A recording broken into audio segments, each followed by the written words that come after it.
A closed inner corner joint in flat position is going to be relatively similar to the butt joint or an outer open corner joint in flat position as well. The difference is you don't have the two toes. You don't have the A and C edge to follow as you're going through.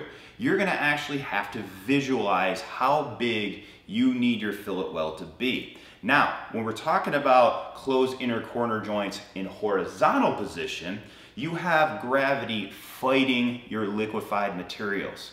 So that means if you go too slow through the weld, it's going to start bulging or toeing out. So what we want to do is we want to get into a technique. Now, just like every time you go into weld, you have to follow your rules. You always have to have your stick out, the travel speed, work angle, and drag angle correct.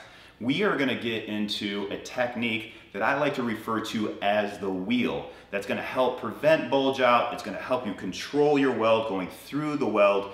Gives you vision. It's also going to make your weld look really nice. So that's what we're going to do. Now, to execute this technique, you have to visualize your A and C edge, your two toes. That's what we want to do.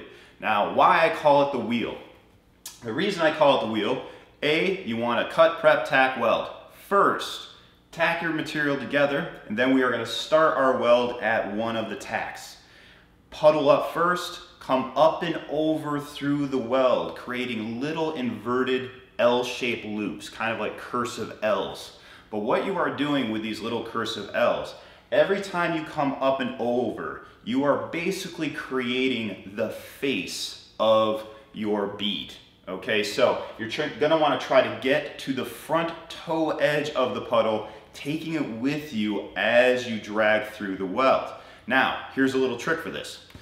As you come up and over, your distance that you travel every single time you come up and over, getting to the toe edge of that weld is roughly going to be the thickness of the material as you pull through. So if you're welding on an 1/8 inch material, you only want to move an 1/8 inch ahead of where you're going, trying to stay on the front toe edge of that puddle.